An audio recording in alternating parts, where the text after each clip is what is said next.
Wase wasanga wulungan dua. Ia ni sa uti pinakai ruana yang baki. Sangga itan rau ferro. Kareida sa tu mai na udiwai. Kareida sa ala kota mai na udiwai. Vitu na pulu makau. Sa rei binaka. Kasayang binaka na lewendra.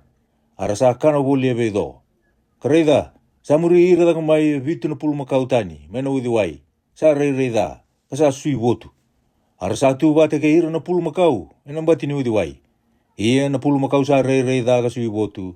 Era sa kania na pulu makau e vitu sa rei binaka kayang binaka. Asa en rumai ko ferro. Asa mode ka tanda tale.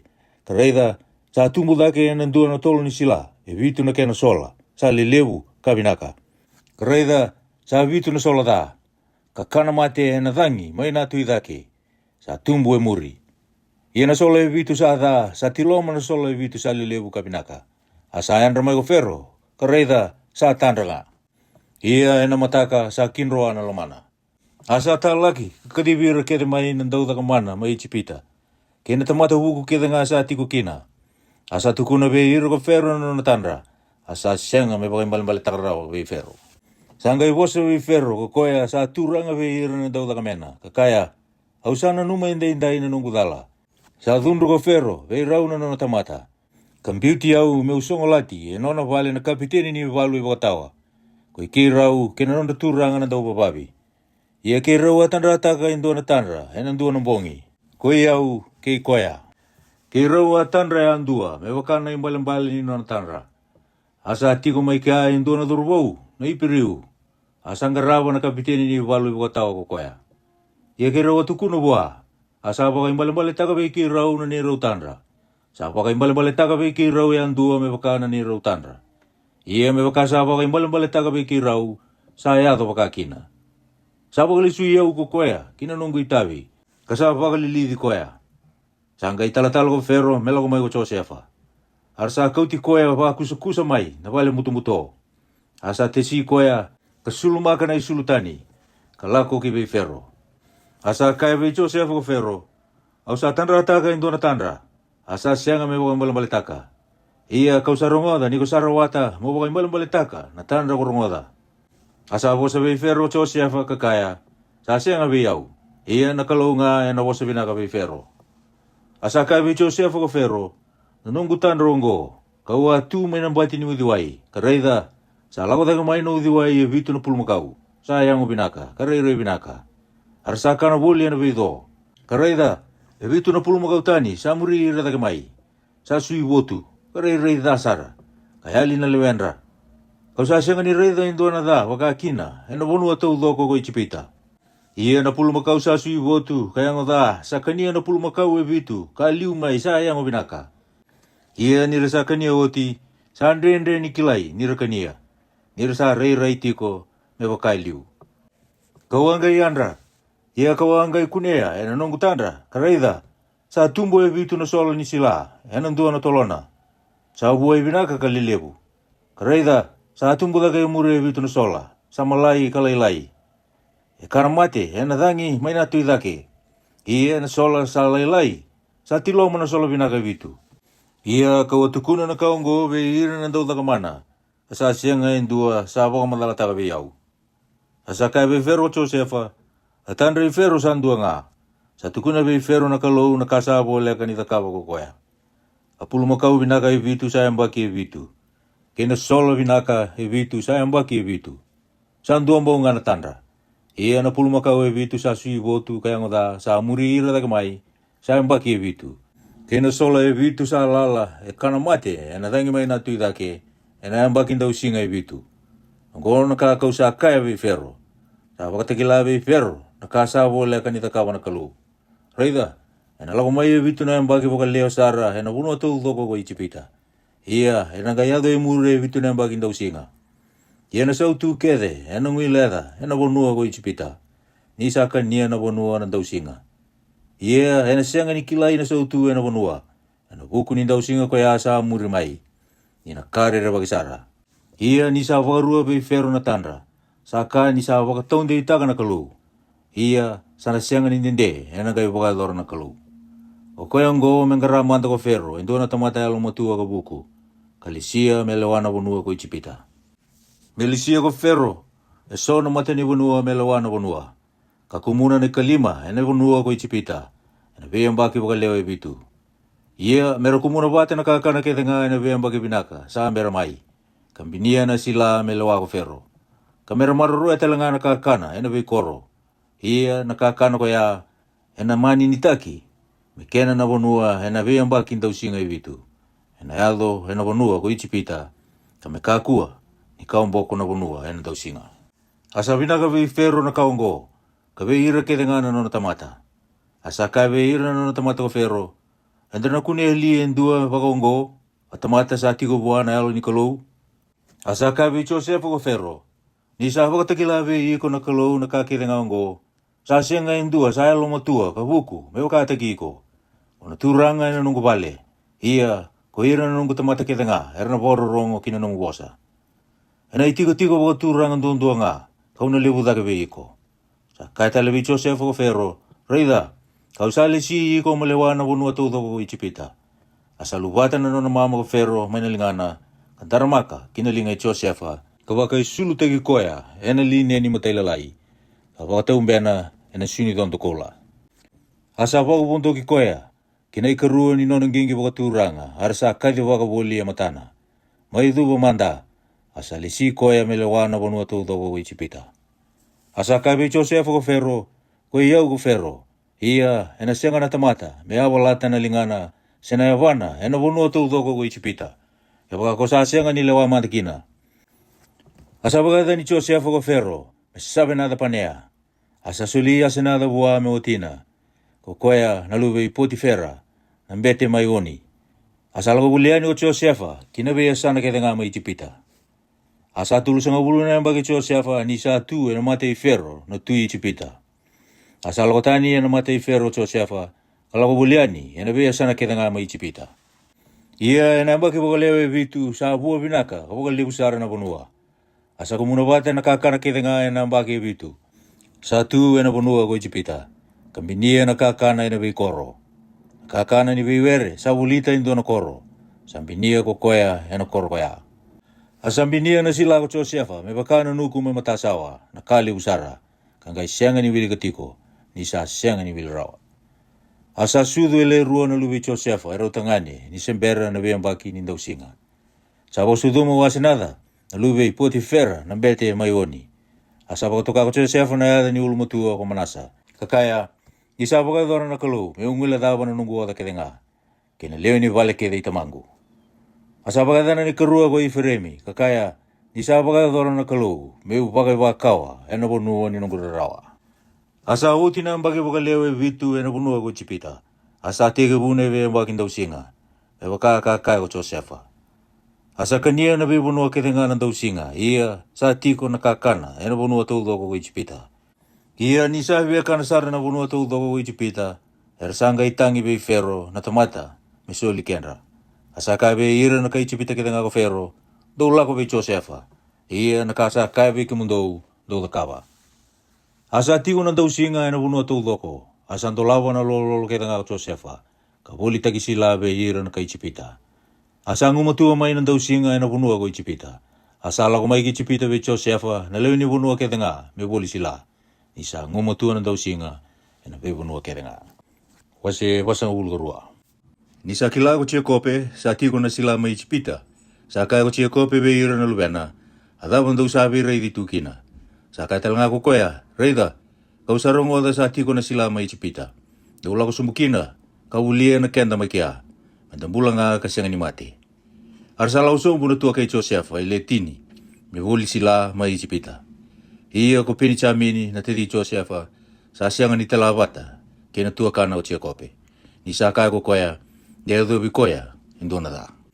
Arasala ki boli wata na lube Israeli ke ira na tanya so. Ni sa andau singa na bonua ko kenani. Ia ko Joseph sa lewana bonua. Ia sa ikoenga sa boli teki sila be ira kedenga na leo ni bonua. Arasala ko mai na tua kai Joseph ka dubo bua kinangele. Asa ridira na tua kana o Joseph asa kileira. Ka sa pakalele da bikoya be ira. Ka posa wa kuku be ira. Ka beira do sala ko mai bei arsa kaya mai na bunu ko kenani me boli kakana Asa kila ira hatua kana o Josefa. Arasa sianga ni kila koya. Asa na numa o Josefa na tanra. Ka tanra tagi ira kina ko koya. Asa kabe ira ki mundo sama ya mata. Dau sa alang mai mundo reida na kena sianga ni bora utu ni bunua. Arsa kaibwa esenga inungu turanga. Ito sa alang nga mai na numuni tamata me buli kakana nga. Koi kitu kede na lubena elendua nga na tamata. Kitu sa andina. Kitu sianga ni amata na numuni tamata. Asa kabe ira ko koya. Esengai dau sa alang nga mai mundo reida na kena sianga ni bora utu ni bunua. Arasa kaya numuni tamata. Ito lewatini karua na betedini. Ito na lubena elendua na tamata may na bunua ko kenani. Reida ko koya sangone sa tiko indai kinatamay kito. Kandua sa ayali. Asa kabe ira ko Josefa. Sa ikoya nga kawawa sa kinabi kimundo. Kimundo sa maya mata. Nakangaong go ay nakilay kina na numundo undina. Ay waka sa ambulo o fero daw na siya nga nila ko tanya ke. Kaya waka sa siya nga nila kumay kike na tiri mundo sa ngone. Daw talaman dahin dua bi kimundo. Nakau tamay na tiri mundo iya kuy kimundo. Daw na besu. May kilay kina sendina na numundo bosa sa singay. Iya kaya waka singay. May waka sa ambulo o fero. Sa hanggang madala daw sa maya mata. Asa ang beauty rabata. Meron ba kataway man na buong itolo. Iya, yan ang buong itolo. Sa hanggang ikawe iro Josefa. Daw kita ka nakaanggo. Mundo ang bulo kina. Hau sa riraba ka nakalo. Kaya wakaan daw sa andina. Mindua wiki mundo na bitidini. May besuki tiko. Yan nabalen daw sa songolati kina. Iya ko iki mundo. Daw lagi kauta na sila. Niran daw singa na mundo ule ni bebale. Iyan daw kauta nga may wiyaw na tidi mundo sa angone. Yan ang kaipakan dinataki na mundo wasa. Iyan daw na siya nga ni mate. Arasa kita ka baka kina. Arasabi kaya ka baka ira. Enda sa tala baka hindi na nabukun itatinda. Ninda araida na rarawan niya lona. Isa baka musuti kenda. Iya, enda siya nga ni borong o di koya. Koya ngo sa edo bukenda kina na rarawan ngo. Asa bosa be ira gurupeni ka kaya. Awas siya nga beka ni bosa be kimundo ka kaya. Do kaku ni takata buwan ng ngone. Endo asya nga ni rungoda. Reida, sa tarong ital nga kina na kinandra. Ara sa asya nga ni kila, ni sa madalo be Josefa. Ni sa tigo be ira na tamata sa alabe bosa buha. Asala ko tayo be ira ko koya, katangi. Asa lesu be ira, kabe bosa kike ira. Asa kau ti Simeoni, kabe suka matanra. Asa boro to Josefa, me baka sinaiti na nonratanga na sila. Kami baka sukay na nonay labo, na tamatayan dua kinanonatanga. Kami suli be ira, na ibanga ningaw ni sala. Asala ka ba kong go be ira ko koya. Arasa ba kung do ka na sila kinanon rasa. Ala ko tayo ni makia. Iya yang dua sa sira ka na natanga. Ang bure, may baka niya na asa. Asa ko niya na ilabo. Kareda sa atiko ang nguso ni natanga. Asa ka be ira na bitidini. Anong ilabo sa ko sukay. Sa atiko ang nguso ni nagutanga. Asa wa idala na ilondra. Arasa rebata. Kakaya. Akata buonggo sa takawa weekend na nakalu. Arasala ko may biche kopi na tamandra kinabunua ko kaya nani. Katukuno buwa. Nakakita nga kaya dubira. Kaya.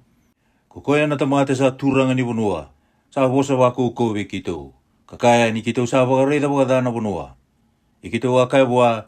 Kito sa andina. Kito sa siyang ni amata. Kui kito na bitadin ni alawatini karua. Nalubena na tamay kito. Indua sa ayali. Iya ko kuya kangone. Sa tiko hindi indai kinatamay kito. Ano bunua ko kenani. Asa kaya wikito na tamata. Kukoya sa turangan ni bunua. Ang kaonggo kau nakilakina. Hindaw sa andina. Dolay ba indua wiki mundo na bitidin ni mitiko kiyaw. Iya ko iki mundo daw kauta. Kaya na mundo leo ni beibale. Eran daw singa. Daw ngay lako. Yan daw ko tiko may natati mundo sa ngone. Ako nang kay kila nindaw sa siyang ni amata. Hindaw sa andina nga. Ako nang kay sulia wiki mundo natati mundo. Iya. Daw nang kay may daw biboli, yan ang bunwa. Iya nirasa pakalalatakan na nonatanga, Reida, sa tiko na naiwololo labo, na tamatayaan dua yan ang nonatanga. Iya nirasa Reida kay tamandra, naiwololo labo, ersa rere. Asa kay bihira ko siya kopi na tamandra, daw sa pa kay liyawi yaw na lubengu, sa ayali ko Josefa, kasa ayali ko Simeoni. Iya, daw nakauti penitsami ni talanga, sa lubudan na lumanggo na kakitangawang ko. Asa po sa tamana urupeni kakaya, mabang matiraw na lubengo. Kaya kakakaw sa siyang nga ikaw ti ko ay talimay beyi ko. Mulay ba beyaw, kung nakaw ti ko ay talimay beyi ko. Asa kaya ko kaya, na siyang nga nila ko sombu, kay kimundo na lubengo. nisa mate na tua kana. Asa bundu nga ko koya. Ewa ka sa do bi koya na da ina sala do sala ko kina. Do na kai pakai dora ina rawa ni ulungu sa sika kina imbulu-bulu. Wase basang bulu tulu. Asa ka lewu na do singa na bunua. Ia ni rasa ka ni oti na sila rasa ka utama icipita. Sangai kabe iro ko tamandra do la ko tale. Ulia wale lai na kia kakana. Asa woso bua ucuta kakaya. Sabakan tina sarawi kia na tamata. Kapaka daw na siyangan ni Ray tala na matango. Ewa ka sa siyangan ni tiko kay kimundo na tedi mundo. Ewa ka ako na talabata kikito na tedi kito. Kito na gala ko sombo kabulia na kemu. Iya kewa ka ako na siyangan ni tala. Kito na siyangan nila ko sombo. Ni sa kabi kito na tamata. Daw na siyangan ni Ray tala na matango. Ewa ka sa siyangan ni tiko kay kimundo na tedi mundo. Asa ka ko Israeli. Adabang doa siyangan ni lumani o kina. Hindi daw atukuno buwa na tamata sa ang dua tala na tedi mundo. Arasa kaya sa tarungi kito mutua na tamata si kito bagay vei. Kihira na vei kay kito. Kakaya sa ang bulat iko li na tamamdo. Sa ang dua li na tedi mundo. Iya kito atukuno buwa me wakana na taro. Kito akila bagadawa. Ni na kaya. Doko to sumumay na tedi mundo. Asa kaya ko chuta vei Israeli na tamana. Mutalay kiro bata kinangone. Kito na gaya butu galako. Mendang bula kina kasiangan ni mate. Koi kito ke iko. Ke iro talangana ng dalalay. Koi yung nga mutarongi na bukuna ke sayali. Mutarongi yaw na bukuna. Ke baka kau sasiangan ikaw ti koy talmay. Iko. Kapakatura matamu. Nangay balit yaw. Kasiangan ni mundo. Ke baka kito asiangan ni buang berambera. Ito sa talawaruongo. Asa kabe iro ko Israelin tamandra. Ke baka sanggay bagongo. Dola kapamanda na kaongo. Dokauta na mundo utanga sono buatan ni unuongo kabinakatake. Akau te sombu, me kani lolo mo buana tamata. Endua na pamilailai, kandua na oni lailai. Na kambo ibinaka, kena mura, na ivi, kena amondi. Kakau te na ilabo, na rauta bakarua. Kena ilabo sa akau talemai, ena ngusu ni no mundo utanga. Dokau te tale, desa ia dalanga. Dokau te talanga na te di mundo, ka ia, alako tale buana tamata. Ia nakaluku koua, bebakaya dora, mundo lo mani may buana tamata. Kami sereki koya, mani tedi mundo kandua, kei peni chamini. Ia ko yau, ke bakasa ya liwe yau na lubengu, au sara rawan din nga. Arasa kau ta nakani loloma koya, ko ira na tamata, arasa kau ta na ilabo. Merauta bakarua, kei peni chamini, ka ia, kala ko sombu kichipita, ka tu ena mati Josefa. Ia ni sa redi peni chamini ke ira tu ko Josefa, sa kaya buwa sa lewana no na bale. Mo kau tira na tamata ongo ki bale, kapag mati manu-manu, kapag rau. Nira na baka singa lebo bate ki yau ko ira. Asa kita ka na tamata ko ya me wakakakay ko Josefa. Asa kau tira na tamata kinabali Josefa. Arasa rere na tamata. Nira sa kau kinabali Josefa. Arasa kaya. Ano buku ni labo ka baka sukay liu ena no datanga. Enda sa kau kina. Membita ki kenda kina. Katauri kenda. Kabukang bombula taki kenda. Kina nonda asa. Arasa toro buwan na tamata. Kalewa na bali Josefa. Arasa pego sa kikaya may katumba ni wale. Arasa kaya buwa, kemuni na turanga, kita wala kung dinamay liu, may boli kakana. Iyan kita wayado kinando ng bure, kita usangay sireka na nito utanga, karayda sa tiko na nona ilabo na tamatayang dua, ay nangusin ni nona tanga. Iyan na nito ilabo kaya Sara. Iya kita usakaw ta talamayonggo. Kina ilabo ta ni kita usakaw ta sumo mayonggo. May kita boli kakana kita usasiyang inikila, seba dey ka viritaka, na nito ilabo, kina nito utanga.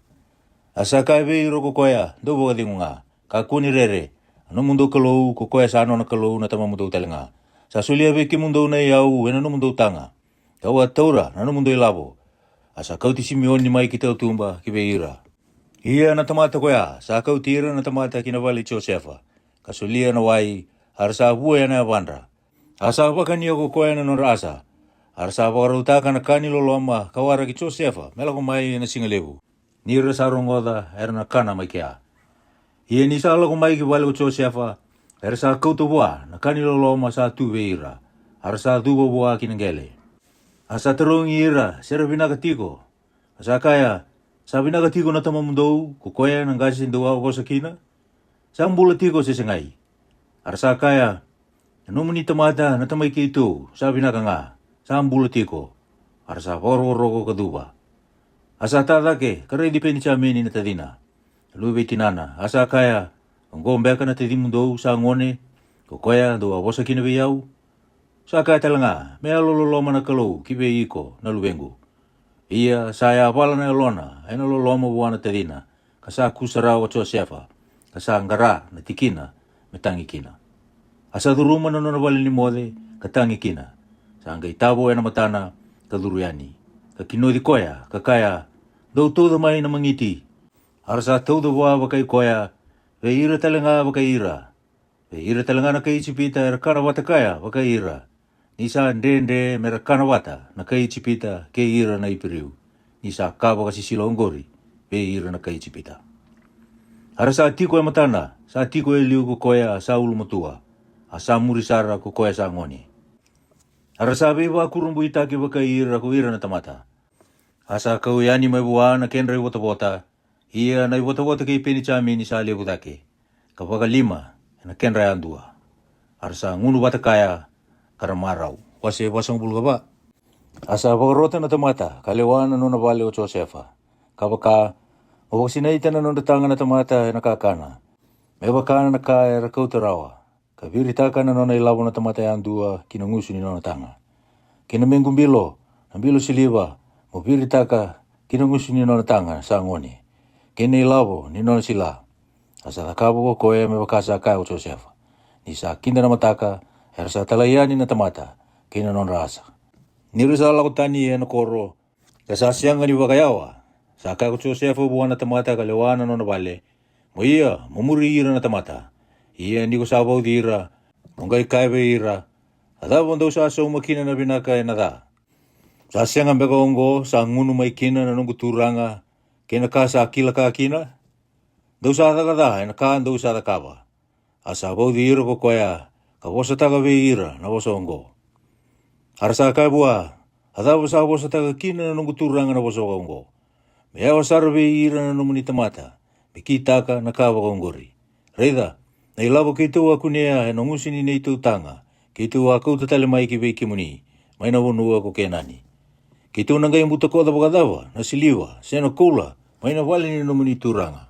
Kokoya be kito na numuni tamata sa akune wa, me mate kokoya, iya, koi kito na nono bombula na nungu turanga.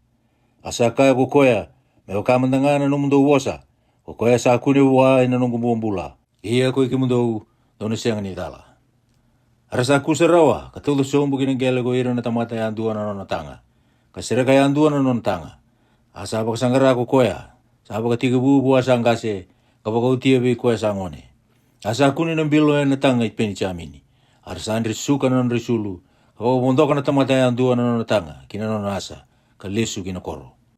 Arsa ala kumay. Uchuta. Kinabiti dini kinabali Josefa. Isa tiko-tiko nga kinokokoya. Arsa duba kinasoso ay matana. Asa kaibiro Josefa. Ataka-taka-tabo ang gondo sa alakawa. Daw sa letaba mbeka ni sara rawa sara kinatamata. Sa pagkatagiyaw me ukilaka. Asa ka uchuta. Adaba kito na kaya buwan na nung kuturanga. Adaba me kito wasataka. Si kito sabang doon ni kito wadaba. Sa kunya na kalo na nito dala na nung manitamata.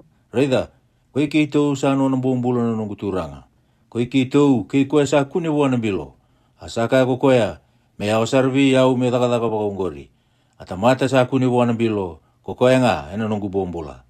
Iya koi kimundo, daw lako pa kayo buwan na tamamundo. Sangay toro buwa ko tsuta kakaya, kemuni na nung kuturanga. Ni wasota manda na numuni tamata, me wasa taka endo na wasa endelenga muni na nung kuturanga. E me kakuni wanga na numuni dunrubi yau na numuni tamata. Ni kemuni sa abakata kifero. Anong kuturanga sa tarong ikito na nung tamata iliu. Kabaka, sa ando li na tamamundo, sena tadi mundo. Iya kito wakabi kemuni na nung kuturanga. Sa ando na tamay kito, angase. Sa ando na lubya na nisa angase. Angone nga, asa mati na tuakana. Iya sabon dondo nga ko koya na lubay tinana. Asa lomani koya ko tamana. Iya ko akawi kito no numuni tamata. Do ko ti koya sombu mai biyaw. Merei di koya na tamangu. Iya kito akawi kimuni no kuturanga.Endre ni lako tani bitamana ngone. Ni na mati ko tamana. Kebaka sa lako tani buwa. Kemni sangay kawi kito no numuni tamata. Kebaka sa siyang ni lako sombu mai kikimundo na tadi mundo sa ngone. Do na siyang ni rei tale na matangu. Iya ni kito ala ko buwana no ni tamata na tamangu. Ki tau sanga i tukuna buana no muni wosa no kuturanga. Asa kana tamai ki tau, do lo tale, ulia bagalila ina kenda. Ki tau sanga i waka, ndre ni ki tau lako sombu. Ke waka ina lako ki tau na te di ki tau sangone, ki tau nangai lako sombu. Ni sa tambu ni ki tau reida na matana na tamata. Ke waka sa sianga ni tiko ki tau na te di ki tau sangone. Asa kai vi ki tau na no muni tamata na tamangu. Do sa kila, ni ka baka suduma be yau no tingu ele rua. Ndua sa lako tani be yau, kaua kaya, sa andresu lagi baga indina kokoya. Ia kau sa sianga ni reida kaya dhoba na ngonongo. Ia kaya bakando kau tatalea ni be yau ongo. Asaya dhobi koya na da, dau nangai baga dhora na ulungu sa sika kina imbulu-bulu ena rarawa. Ia ni usa lako buana no muni tamata na tamangu, asa sianga ni tiko keiki tau nongone. Kanisa baudi wata na nonro mula. Ena yado, ni sa reida sa yali nongone, ena ngai thimba kokoya. Ia ena baga dhora kina koi kei tau na no muni tamata, na ulu na sa sika na no muni tamata, na tamai kei tau kina imbulu-bulu ena rarawa. Ni sa iau na no muni tamata, sa na taronga na tamangu ena vuku ni ngone ke sa yali.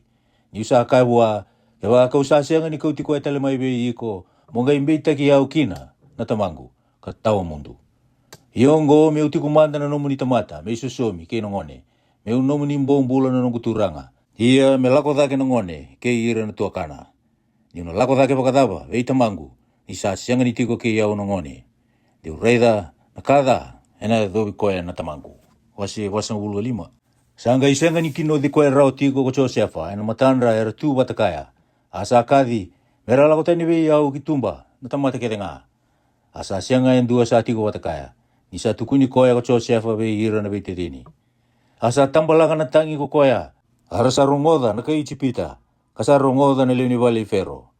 Asa kai ko Josefa vei ira na vei tedini. Ko iau ko Josefa. Vela. Sa ambulan dina tiko ko tamangu. Arasa sianga ni bosa rawa buana tuakana. Ni rasa tangaya e matana. Asa kai vei ira na vei tedini ko Josefa. Dau toro manda mai vei iau. Arasa toro bua. Asa kai ko koea. Ko iau ko Josefa na tedi mundou. Ko koea doa bolitaka ki chipita. Iongo mundou kaku ni rarawa. Se vei tunrubi bakai ki mundou. Indoa bolitaki iau ki ke. Ni sa talai iau na kalou. Meu liutaki ke mundou. Mi ia na vei bambulai. Ni sa angai ambaki rua. Sa andau singa kina na bonua. Asa voe lima na ambaki. Ena sianga kina na lau sa na tamusuki sila. Asa talai iau na kalou meu liutaki ke mundou. Me maro roi na no mundou kawa e burubura. Tame bagambulai ke mundou, ena vei bagambulai lewu. Iongo ndau sa sianga ni talai iau mai kike, na kalunga. Asangi si iau kokoea meu tamai fero. Ka meu turanga, vei rakede ngana non leuni vale. Kalewa e vonua tau doko ko ichipita. Ndou kusarawa, kalako dhake vei tamangu. Kakaibua, sa hosa bagongo ko Josefa na lubemu. Sangi si iau na kalou meu turanga me ichipita tau doko. Molako somu mai vei iau, mo kakua ni bera. Ia kona tiko mai na vonua ko Keoseni. Mo leka kina vei iau, ko iko ke ira na lubemu. Keina makumbumu, keina no mungel ni sipi, keina no mungel ni pulmakau, keina no muka ke denga. Kauna waka ni iko mai kea, deko ndrabundrabua mai, keina no mule ni vale, keina no muka ke denga. Ni sa voe lima na yambaki ni ndau singa. Karaida, sa kunea na mata mundou, kena matei pencha meni na tadingu. Ni sa ngusungu nga sa bosa veki mundou. Iang do tukuna buana tamangu na nunggulangi-langi ke denga ichipita. Kena ka ke denga ndau sa reida.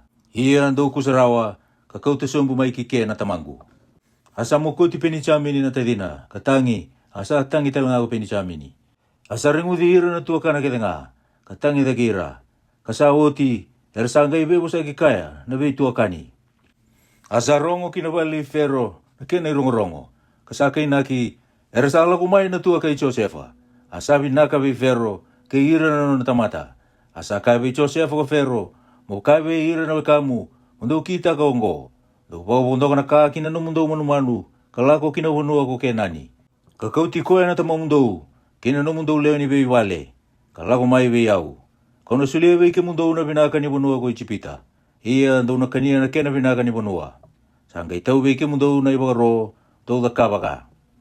Do kau te vei ke mundo e so nangingi ni tamata mai na bonua ko ichipita. Ena kukunda na no mundo lalai, kena wati mundo, kakau tikoe mai na tama mundo, kalako mai. Ia ndo ka kuni na numa na no mundo yaya, Nina no mundo na kavinaka ni bunua tau tau Ijipita. Arakita kapakakina na lube Israeli. Asa sulia ve ira e sona gingi ni tamata ko Josefa, me bakana wosa i Fero. Kasulia ve ira na ivanga ni ngau ni sala. Sasulia ko koya ve ira ke tengana tamata ya andua na isulu, me rauta bakarua. Ia sasulia ko koya ve penichamini tolu na rau na tiki ni siliva, e na isulu me rauta bakalima. Ia ve tamana sa wa kauta na kaongo, e tini na asa sa dolata e sona kavinaka ma Ijipita, ka tini na asa e lewa sa dolata na sila, ke na mandrai, ke na kakana, me kei tamana e ngau ni sala. Asa tala ira ya ni na vete dini, arasa lako, asa kabe ira ko koya, do kakua ni vetun rubi ya na ngau ni sala. Arasa lako tayo mai Ijipita, kaya do kinabunua ko kenani, ke veche kope na tamandra. Katukuno bua kabaka, sambulo tigo ko Josefa, asa lewa ko koya na bunua to do ko Ijipita. Asa lubu na lumana, nisa sianga ni pangantina tira. Arasa tukuno bua na bosa ke ngai Josefa, ka bosa tagabe ira. Ia nisa reida ko koya na vengingi ni tamata sa wakatalau Josefa me kauti koya. Sanga imbula tale mai na alo ichie kope na tamandra. Asa kago Israeli sa lebu. Sa mbula tigo ko Josefa na lubengu. Ona lagi reidi koya nisa bula tiko. Wase pasang bula ono. Asa lako ko Israeli ke nonona ke denga. Kaya do ke pieri siapa. Asa bodombora na isoro buana kalou ya isaki na tamana. Asa bosa be Israeli na kalou na reivotu na bongi. Kakaya ichie kope. Asa kago koya, koe iau sa kaongo. Asa kaya, koe iau na kalou i tamamu. Kakua niko rere niko lau sombu ki Ijipita. Ni una wakamata ni tule utake iko maikina. Kona lau sombu ke iko ki Ijipita. Ia, kona kauti iko dakatale waka indina. Ia, ena tambaka na matamu ko Josefa ena lingana. Asa tabu tu mai pier siapa ko chia kope. Ia, ko ira na luwe Israeli. Ersa kau ti kope na tamandra. Kena nondra lalai, kena utindra, ena vengingi ni tamata ka wakatala Fero me kau ti koya. Ersa kau tana nondra manu, kena nondra iau, era rawata ena bonua ko kenani. Ersa lako ki Ijipita, ko chia kope ke ira ke wata kaya, nonona kawa. Alubena tangane, kena makumbuna tangane. Alubena elewa, ke ira na makumbuna elewa. Kena nona kawa ke denga, sa kau ta wata kaya ki Ijipita. Iongo na edandra lube Israeli ersa lako ke Ijipita. Ko chia kope kena lubena. Rupeni na ulumatu e chia kope. Na lube Rupeni ertu tangane. Ko Enoke, ke Palu, ke Yesironi, ke Kamai. Ia na lube Simeoni ertu tangane. Ko chia Mueli, ke Chamini, ke Yoati, ke Chakini, ke Soari, ke Sola. Na lubena induana eleo ni kenani. Ia na lube Livai ertu tangane. Ko Kerisoni, ko Koada, ke Mirari. Ia na luwe chuta, erto tangane, ko Eari, ke Onani, ke Sela, ke Feresi, ke Sera. Ia ko Eri ke Onani, erawa mate, ena wanua ko Kenani. Ia na luwe Feresi erto tangane, ko Esironi, ke Emuli. Ia na luwe Esakari, erto tangane, ko Tola, ke Fuba, ke Chopi, ke Simironi. Ia na luwe Sepuloni erto tangane, ko Sereti, ke Eloni, ke Chalieli. Ko ira na tangane ongo na luwe Lia. Kapakasuduma beche kope mai petani rama. Ke taina na lubena elewa. Ko ira ke wata na lubena tangane ke na lubena elewa. Era leo tulu songa bulu ko tulu. Ia na lube ikata era tu tangane ko Sifioni, ko Aki, ko Suni, ke Esiponi, ko Eri, ke Roti, ke Areli. Ia na lube Aseri era tu tangane ko Imina, ke Siva, ke Sivi, ke Piria, ke Sera nangane ratu. Ia na luwe Piria ero tangane ko Eperi, ke Malikieli. Ko ira na tangane ongo na luwe Silipa, ko koya kasulia ko Lepani, we lia na luwe na elewa. Ia ko irongo sa bausudu mo ko koya, vechia kope era leo tini ka ono. Na luwe Racheli, na oti chia kope, ko Josefa ke Penichamini. Ia na luwe Josefa sa sudu, na punua ko Ijipita, ko Manasa ke Efremi. Ko irau, ka bausudu mo wasenada na luwe Potifera, mbete mai oni. Ia na luwe Penichamini ertu tangane ko Pela, ke Pekeri, ke Asipeli, ko Kira, ke Neamani, ko Ei, ke Rosi, ko Mupimi, ke Yupimi, ke Ariti. Ko ira na tangane ongo era luwe Racheli, ko ira sa bausudu mabeche kope. Katamata ke denga era leo tini ka ba. Ia na luwe Itani katangane ko Usimi, Ie na luwe na fitalai ira tangane ko Chasieli, kei Kuni, kei Cheseri, kei Silemi. Ko ira na tangane ongo na luwe pila. Ko koya kasulia ko le pani bere cheli na luwe na elewa. Asa waka sudu miro ongo ko koya veche kope. Ko ira tau kedanga ere lewa bitu. Ko ira na tamata kedanga ka lako bata keche kope keche pita. Karataka mai bua ere lewa ono sanga ulu ka ono. Ia kasavo na watinra na luwe veche kope. Ia sa le rua na luwe Josefa, ero sa sudu mai chipita. Ko ira kede na tamata, e na matangali che kope, era lako ki chipita, era leo vitu sa mabulu. Asa talai chuta, me liuta ki koea vei Josefa, me kauti koea ki koseni. Ara sa yado ki na bonua ko koseni. Asa wakaroutaka na nonan gingi wakaturanga ko Josefa. Kalako dake, me vita waki ke Israeli na tamana, mai koseni. Asa wakareita ki koea bua. Asa mokota nandomona, asa tangi wakandendea kina. Asa kawe Josefa o Israeli, meungai mate, ni sa raida tale na matamu. Kaniko saat bula tiko. Asa kawe Josefa ve ira na viti dini, kene matangali tamana. Au na lako dake, katukuna ve fero, kakabua, ko ira na viti dini, kene matangali tamangu, ka tiku mai na bunua ko kenani. Era sa lako mai ve au. Karasai wakatau ni sipi na tamata, nira sa tamata andau waka na manumanu. Arasa kau tamai na nonda sipi kena nonda pulmakau. Kena nonda kake denga. Ia ni sa kadiwi ki mundo ko ferro kawaka. Adabo ndau sa andau kitaka. Dau ngai kaya kei tau na nomuni tamata. Kei tau sa andau waka na manumanu. Ni kei tau wangone kaya doba na ngonongo. Koi kei tau ko ira talenga na neto ngasi. Mundo tiko kina mai na wanua ko koseni. Nira sa kawa kasi silawe ira na kai chipita. Na tamata ke denga sa andau waka na sipi. Wase wasa ngabulu bitu. Asa lagu ko Josefa ka tukuna be ferro. Kakaya ko tamangu ke ira na be tidini. Ke na non rangel ni sipi. Ke na non rangel ni pulmakau. Ke na non raka ke denga. Sa lagu mai na bonua ko kenani. Karsa tiko mai na bonua ko koseni. Asa kau te lima be ira na be tidini. Mertu tu ena mate ferro. Asa kaya ko ferro be ira tau na be tidini. Ada pon dau sa andau kitaka. Artau sa kaya be ferro. Ano munita mata sa andau waka na sipi. Koi ki tau ko ira talangana ni tungase. Ito sa kaya talanga be ferro. Ito sa ala ko mai me kito tiko ulangi na bunuongko. Ni sa sianga na kenra na nitu sipi na numani tamata. Ni sa kale bunan daw singa na bunuwa ko kenani. Ia kito sa kere me kito tiko manda na numani tamata. Na bunuwa ko koseni. Asa kaya be Josefa ko ferro. Era sa ala ko mai be iko na tamamu kena be te dini. Sa tiko e matamu na bunuwa ko ichipita. Na bunuwa binaka Wapakati kora na tamamu kena bete dini. Mera tiko e na sana ko koseni. Ia ke baka ko sa kilai so be ira na tamata ngumutua. Muli si ira tau, mera tau lewana nungu manu. Asa kau ti che kope na tamana ko Josefa. Me tu e na matei ferro. Asa po sa wakalunga te tegi ferro che kope. Asa kabe che kope ko ferro. E vida na yambaki ni numumbula. Asa kabe ferro che kope. Ayambaki ni nungu tiko bulangi sanduan rau. Katulu sanga bulu nambaki. Sa vida nga, kadana yang baki ni nonggong bula. Asa siya nga niya daw na yang baki ni nonggong bula na nonggong kasi. Nang ngauna ni nonggong tiko bulangi. Asa po sa wakalong nga tatagi ferro che kope. Kalawatani yan matay ferro. Ia, sa bakati kora na tamana. Kaya na bete dini ko Josefa. Kasuliebe ira meray tau kei. Yan na bonua ko ichipita. Iyo yan na bonua ka pinakadake. Yan na sana, kurami siyasi. May baka kawarota ko ferro. Asa wakania na tamana, kena bete dini, kena matanggali kita ngai tamana, ko Josefa. Ena kakana merauta, na nonra ubusa yandua. Asa siya nga nakakana ena bunua tudo ko kaya, isa liusar nandau singa. Asa mulumulumu na bunua ko ichipita, kena bunua ko kenani, ena buku nindau singa. Asa kumuna bata ko Josefa na ilabu kita nga asa kune ena bunua ko ichipita. Kena bunua ko kenani, na kena isau ni sila aerobulia. Asa kauta na ilabo ko Josefa kina bali ferro. Ia ni sa uti na ilabo ena bonua ko ichipita. Kina bonua ko kenani. Ersanga ilako keta nga mai be Josefa na kai ichipita. Karakaya, munisulia be kima amir kakana. Adaba me kima me matikina. Ematamu ni sanga uti na ilabo. Asa kaya ko Josefa, do sulia na no mundo umanu.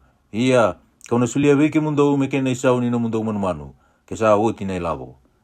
Arsa kauta mai be Josefa na no manu. Asa sulia be ira na kakana o Josefa me boli ni osi. Kinanggel ni sipi, kinanggel ni pulmakau, kina asa.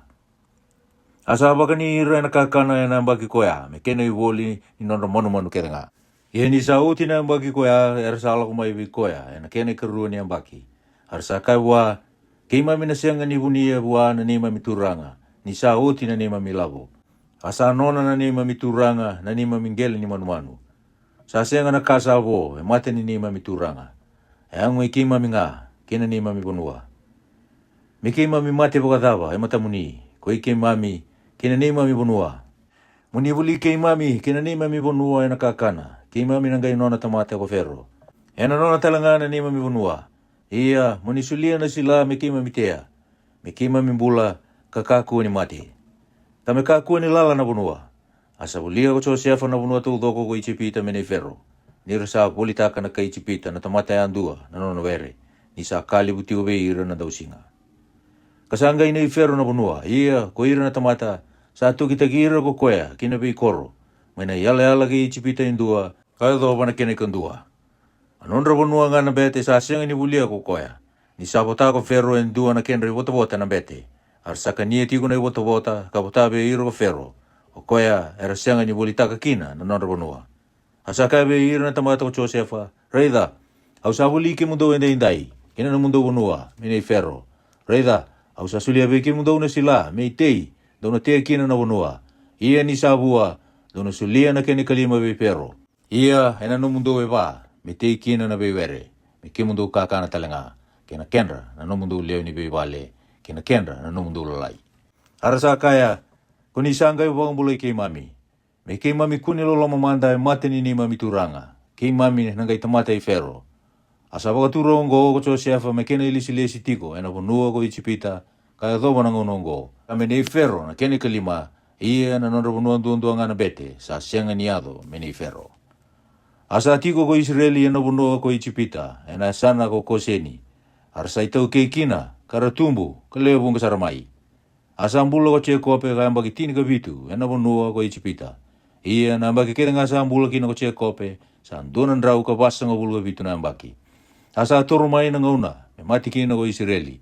Asa kadibi Josefa na lubiana, asa kaibwa. E baka kausa kuni loloma ya matamu, montara magamanda na lingamu, ki ruku ni sangangu. Kamo taka baka ya loloma, kapaka ya londina be yau. Moka kuwa manda ni mbuluti yau i chipita. Ia, ni sa mode bata ke hira na nungungase. Moka uti yau tani i chipita, kambuluti yau na nondre mbulu. Asa kai ko koya, au na takapa me baka na numubosa. Asa kai ko koya, mumbumbulu ikina be yau. Asa bumbulu ikina bua, asa duba o Israeli, ena ulu ni nona mode. Wase wasa ulu walu. Sa uti na kaongo, sa kainagi be Josefa. Reida, sa tau mati ko tamamu. Asa kau tabata kaya na lubena tangani rurua ko manasa ke i firemi. Asa tukuni be Chekope, kabaka. Reida, sa ala ko mai be i ko Josefa na lubemu. Asa wakoko teki koya ko Israeli, kasanduri dake na mode.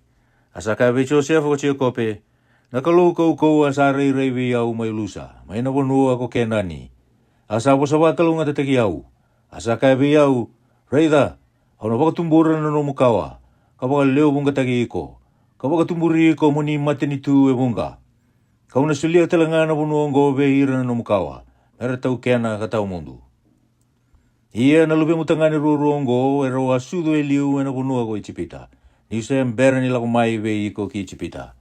E rosa anongu, ko Ifiremi ke Manasa, pe wakata ki Rupeni ke Simeoni, e rau na nongu. Ia na lubemu, era na sudu e muri, era na nomu. Era na wakatokai ia na eda, ni tua kandra, e na bonua era tau kena. Ia ko iau, ni wala ko mai petani.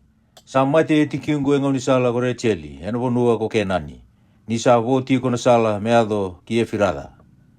Ia ko ambuluta mai kia, mai na sala ki e firada, ko ia ko pediliama.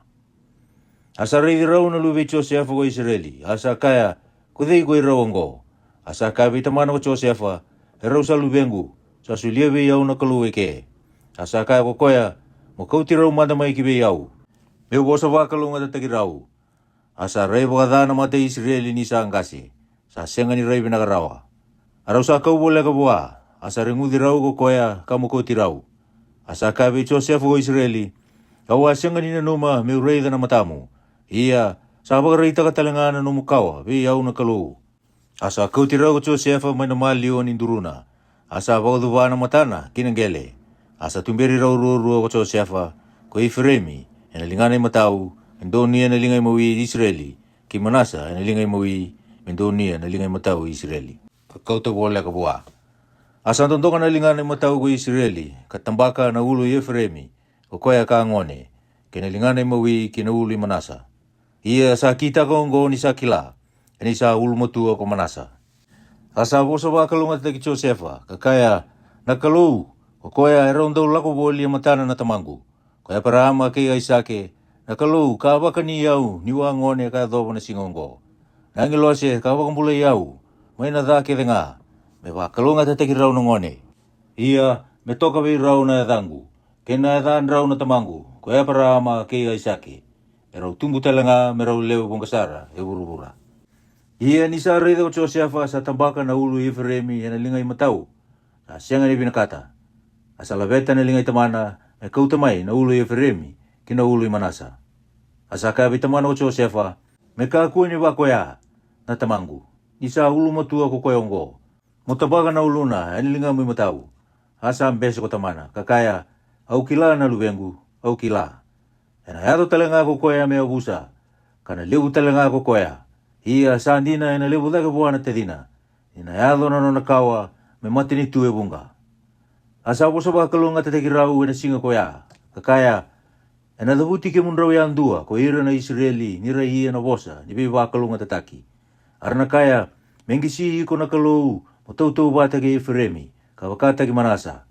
Asa dabuti Efremi ko koya miliu kami muri ko Manasa. Asa kabi Josefa o Israeli, reida, kau na mate, ia na kalou na tigo ke mundo. Kau ti ke mundo tali kina nonrabonua na mundo ngasi. Ia ko iau, kau na sulia yang dua na tiki ni bunua be iko. E lebu dake na nonra na beite dini. Kau arawata may wa na amuraiti, na nongo isele wau, kina nongo takai. Wase wasang ulo diwa.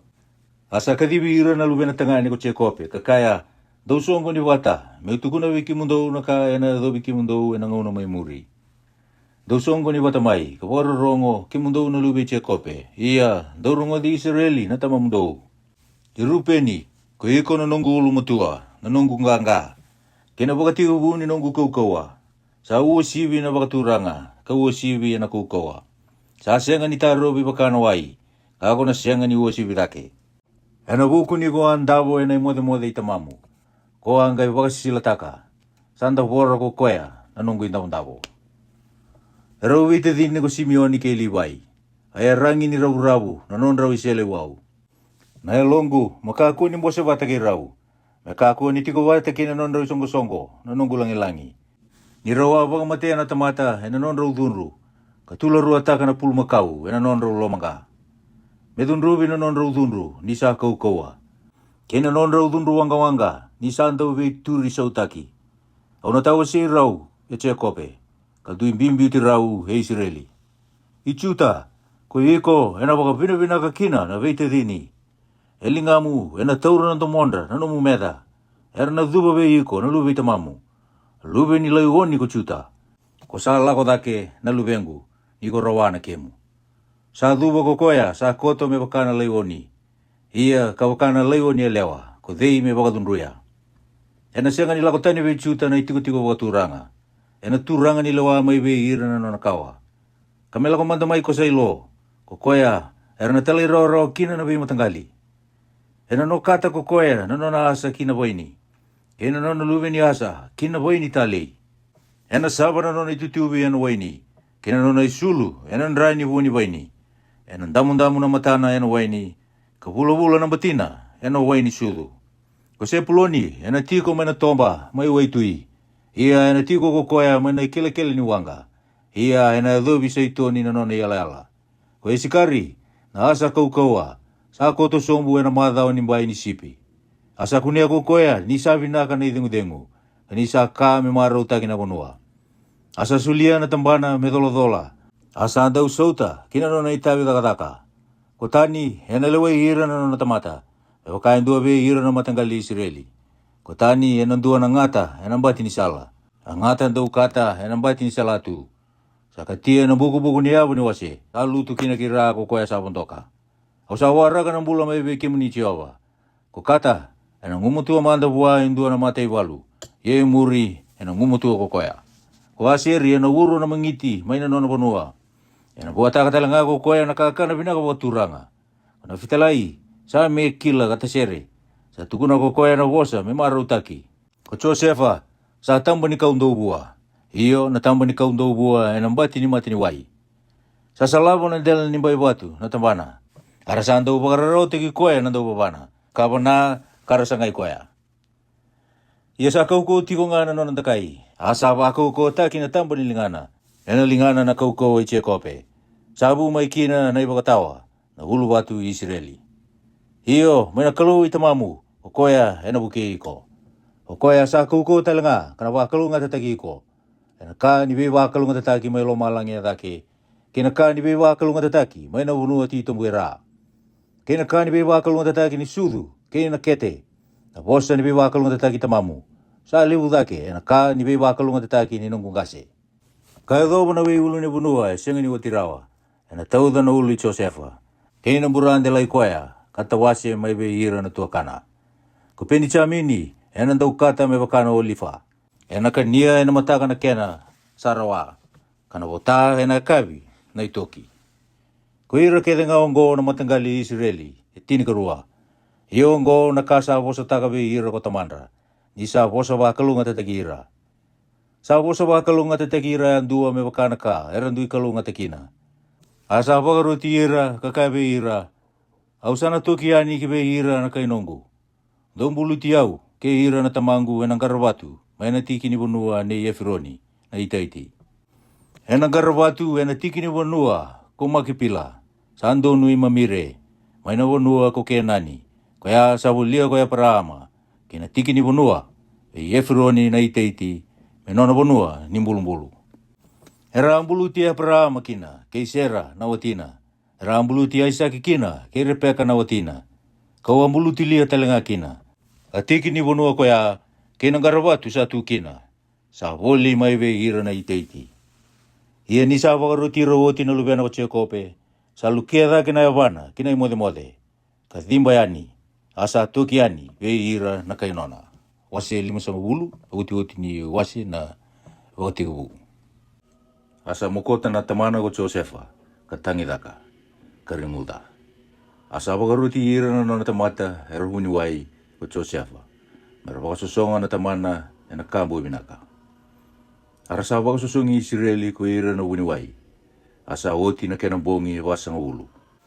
Nisa andau bakakina na nonrobongi, arasa pakasusongi, ena kambu binaka. Arasa tangi daki koya na kai Ijipita, kambongi bitu sang ulu. Ia nisa uti na bongi era tangi daki kwa kina sanggai wosa ko Josefa be ira na leo ni vale Fero kakaya kia waka ndau salumani au ndau wosa manda be Fero kawaka sa waka mbumbulu itaki au na tamangu kawaka reida kau na mati mbuluti au ena nongu mbulu kau wakilia menongu ena wonua mai kenani ongo meulako daki kina me mbuluti tamangu kau na lesu talemai asa kaya ko Fero molako dake kambuluti tamamu. Mewa ka bumbulu itagi ko kina. Asala ko dake ko Josefa membuluti tamana. Arasala ko batakaya na tamate kita ngai Fero. Nangasi hena non vale. Ke ira kita nga nangasi hena wonua ko Ijipita. Ke ira kita na leo ni vale Josefa. Ke ira na betidini. Ke ina leo ni vale tamana. Non ralalai nga. Ke na non rangele ni sipi. Ke na non rangele ni pulmakau. Erasa biuta levi hena wonua ko kosieni. Arasala ko dake kaya, naging gini tamata, ke ira na bondo ose. Asandua na ibaba ko suli usara. Arasa doba na rara ni butura kisila, kani atati, may tay kandua ni choritani. Arasa tangi may kina, hena tangi lewu, kararaw sara. Asa lewa ko koe membongi bitu, na nonretangi daki tamana. Ia nirasa reida ko ira na leo ni bonua, na kay kenani, na tangi may narara ni butura kisila, kani atati. Arasa kaya, ongo sandua na nonretangi rarawa na kai Ijipita. O koya sa wakatuka ikina na yadana, ko epeli masireimi. Koya may natay kandua, may choritani. Arasa kita ko buwa ko ira na lubena, may baka kabagarote be ira ko koya. Arasa kauta kina wanua ko Kenani. Kambuluta henang karawatu, ena tiki ni wanua ko Makipila.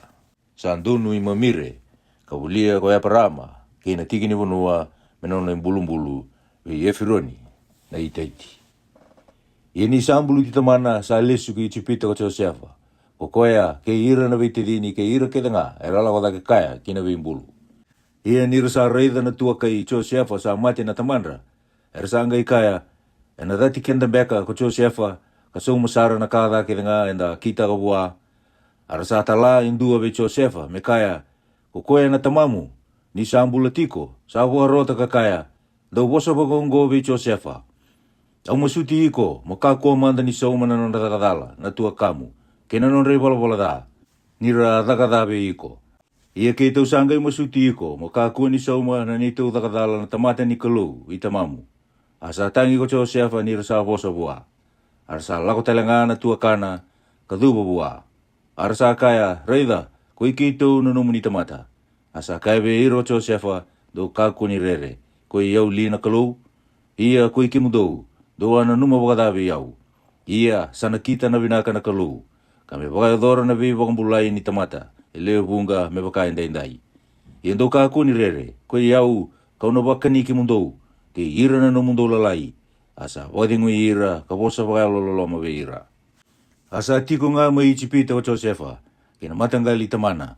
Asa ambulo ko Josefa kan duanan rau. Kamanitini na baki. Asa reida na kawa i Efiremi ko Josefa. Kaya doba na ikatulu ni tamata-mata. Lubei mikiri talenga. Na lubei manasa sa susunga ko Josefa.